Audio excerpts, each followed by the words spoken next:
ladies and gentlemen, and thank you for watching the show. This is your Top Think Tanks review, and I'm your host, Bryce Dolan. Today on the show, we're going to look at 5 different top 50 United States think tanks and look at the top stories from each one of their websites.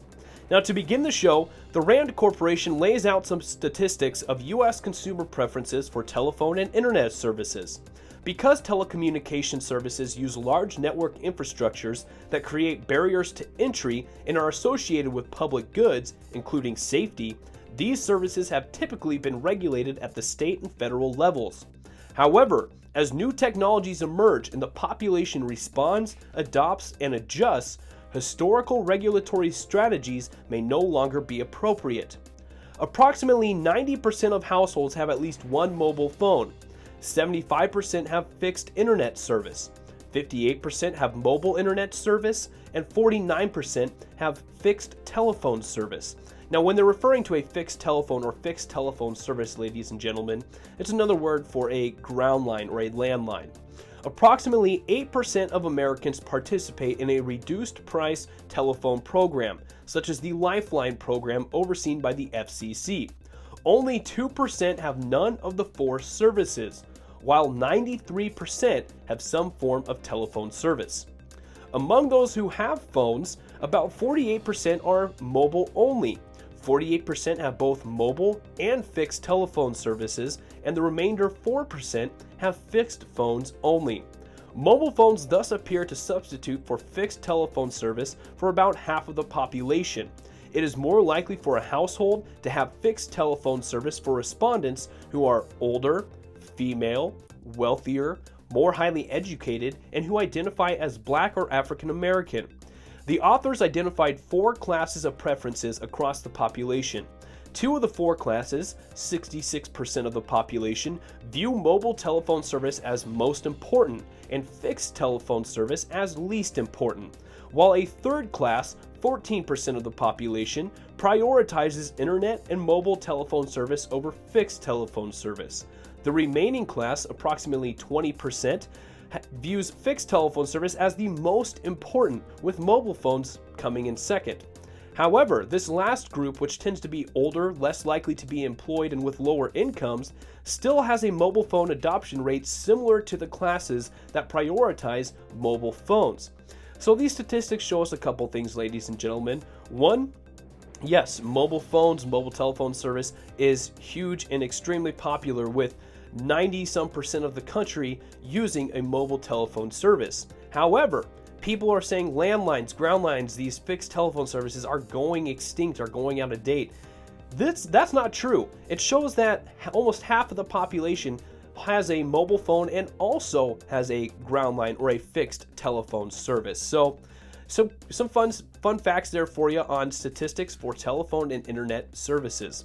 Now, next, the Council on Foreign Relations explains if we want America first, maybe we should try free trade. This article and the next story we're going to cover are on President-elect Donald Trump. If you buy yourself or someone you love medicine, a smartphone, new clothes, or a child's toy, your purchase was most likely made from a mix of components from many countries. Our everyday life is made possible by trade. Critics of trade agreements, led by President-elect Donald Trump, want to change direction, renegotiating pacts like NAFTA, which Mr. Trump called the worst trade deal in history, and the agreement that brought China into the World Trade Organization. He wants to tear up the pending Trans-Pacific Partnership among the United States, Japan, and 10 other Asia-Pacific countries. Mr. Trump, as well as many liberal critics of trade pacts, claims that the best way to raise incomes for Americans and strengthen the power of citizens over corporations is to restrict international collaboration and reassert our national autonomy. This is an illusion. The only way to advance the interest of American workers and consumers is to negotiate better and stronger international arrangements. The TPP, the Trans-Pacific Partnership, represents an important step forward, and whether or not that deal survives in some form or other, trade agreements will still remain among the best ways to give governments greater power to protect their citizens and improve the living standards of workers. Now, ladies and gentlemen, what the Council on Foreign Relations here is trying to get across is that what Trump has been campaigning, what his rhetoric in his campaign of shut down the borders, get rid of the TPP, the Trans-Pacific Partnership. We do all that, it's going to empower our citizens and bring back jobs. That is not necessarily true. Like the Council on Foreign Relations says, it's an illusion. The world is getting smaller by the day, by the year. And the last thing we need to do is isolate ourselves. What we need to do is continue to work with the countries that we already have trade agreements with and continue to negotiate better and stronger, like the Council on Foreign Relations says, better and stronger arrangements. When you do that, it'll help protect our citizens and empower our citizens and essentially give our citizens more strength when trying to find jobs or creating jobs. So the last thing we really need to do is close our borders in this small world. We need to keep our borders open, keep these trade agreements open, but keep negotiating on the table and see what's better for the United States as a whole in the long run. Now next, President-elect Donald Trump's choice of retired Lieutenant General Michael Flynn for National Security Advisor demonstrates a deeply disturbing disregard for human rights principles and the laws of war, Human Rights Watch said. Flynn has repeatedly endorsed proposals by Trump that would constitute torture and other war crimes.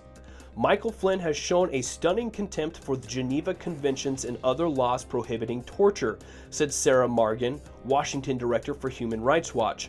By offering this key post to Flynn, President-elect Trump is undermining U.S. commitments to international laws that have been broken to America's detriment. On several occasions, Trump has said he would allow United States personnel to commit waterboarding and other methods of torture. In November 2015, he said at a rally that he would approve waterboarding in a heartbeat because only a stupid person would say it doesn't work. If it doesn't work, they deserve it anyway for what they're doing. In February 2016, he also said, "Don't tell me it doesn't work. Torture works. Okay, folks?" And at another event the same month, he said that as a president, he would immediately resume waterboarding. Some people say it's not actually torture. Let's assume it is. But they asked me the question, what are you going to do on waterboarding? Absolutely fine, but we should go much stronger than waterboarding. That's the way I feel. Now, after a debate in which Trump indicated he might order the U.S. military to break the law on interrogation tactics, including waterboarding, his campaign issued a statement noting, "I do understand that the United States is bound by laws and treaties, and I will not order our military or other officials to violate those laws and will seek their advice on such matters." Shortly thereafter, however, Trump then suggested he would push to change laws that prohibit waterboarding and other interrogation techniques clearly associated with torture, even though long-standing international human rights and humanitarian law prohibit the use of torture and other ill treatment under any circumstances. So he's coming out at these rallies before he won president-elect, and he's saying he's going to bring back waterboarding, bring back other forms of torture. And then his campaign comes out and issues a statement saying, "I do understand that the United States is bound by laws and treaties. He will not order the military or other officials to violate those laws and will seek their advice on such matters." So his campaign issues that statement, and then shortly after, he comes out and still advocates for trying to bring back waterboarding and other interrogation tactics. So this is a huge human rights issue. We will see what President Trump can do with these interrogation tactics as his presidency continues. But I don't think if the rest of the government has any sense of morality or any sense of human rights or respect for international human rights law, they're not going to let this happen. So we'll keep an eye on Mr. President-elect Trump for a number of things, especially this one. Now next, the Pew Research Center takes us away from politics with some interesting statistics. 24% of Americans report earning money from the digital platform economy in the past year. The extra income they make is a luxury for some, but a necessity for others. From neighborhood handymen to freelance computer programmers, Americans have long taken on piecemeal work in lieu of or in addition to traditional salaried employment. But today, a variety of apps and online platforms are making it easier than ever for people to connect with customers who might like to hire them to do any number of jobs, from performing various types of online tasks to driving for ride-hailing services or cleaning someone's home. These platforms also allow users to earn money in a range of other ways, such as sharing their possessions with others or selling their used goods or personal creations. Proponents of these digital earning platforms argue that they offer important benefits, such as the freedom and flexibility to work at a time and place of one's choosing, or the ability to turn a hobby or pastime into a source of income. But others worry that this emerging gig economy represents a troubling shift in which workers face increased financial instability and are required to shoulder more of the burden for ensuring their own pay and benefits.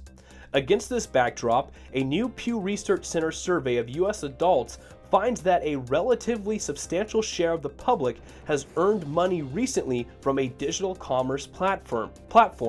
In the context of gig employment, nearly 1 in 10 Americans, 8%, have earned money in the last year using digital platforms to take on a job or task. Meanwhile, nearly 1 in 5 Americans, 18%, have earned money in the last year by selling something online, while 1% have rented out their properties on a home sharing site, such as Airbnb or HomeAway.com. Adding up everyone who has performed at least one of these three activities, some 24% of American adults have earned money in the platform economy over the last year. Beyond these overall figures, the survey also illustrates the wide variety of experiences among providers in the platform economy. At one end of the spectrum are casual users who perform mostly online tasks in their spare time, and these users tend to take on these jobs for modest amounts of money. In fact, many describe their main motivation as simply passing the time and say the actual income they earn is not particularly essential to them. At the other end are dedicated users who rely on the income they earn from these digital platforms to a much greater extent, who are more likely to gravitate towards physical tasks and whose usage of these platforms is motivated largely by financial considerations or the need to find work that can fit around the other demands on their time, such as schooling or childcare. So as the internet and the digital platform becomes more popular in the US and in just everyday workday life, we find that the Pew Research Center found that 24% of Americans has used the online digital platform of some sort to create or generate some source of income. So expect that number to rise, but what an interesting fact. That's the age we live in. Just watched a video the other day where a kid is making a bunch of money with a YouTube channel, and his parents asked him what he wanted to do when he grew up, and he said he wanted to continue doing YouTube. That's a new saying you never heard 10, 15 years ago. Heck, even maybe 5 years ago. Now, 5 years ago was when it was really starting. So 10 years ago, you would never hear a saying like that. So times are changing. And now that story leads us into the last story of the show with the Center for American Progress. Today, automakers are already adding features to new vehicle models that assist drivers, such as parking assistance, lane centering, and automatic braking. As these features become standard in cars, automakers have set their sights on creating autonomous vehicles that do not need drivers at all. Silicon Valley and ride and car sharing companies are investing in technology and betting on the transportation sector's shift towards autonomous vehicles. Autonomous vehicles, particularly those that are passenger cars, could significantly affect the country's ability to cut greenhouse gas emissions and move toward a carbon-free economy.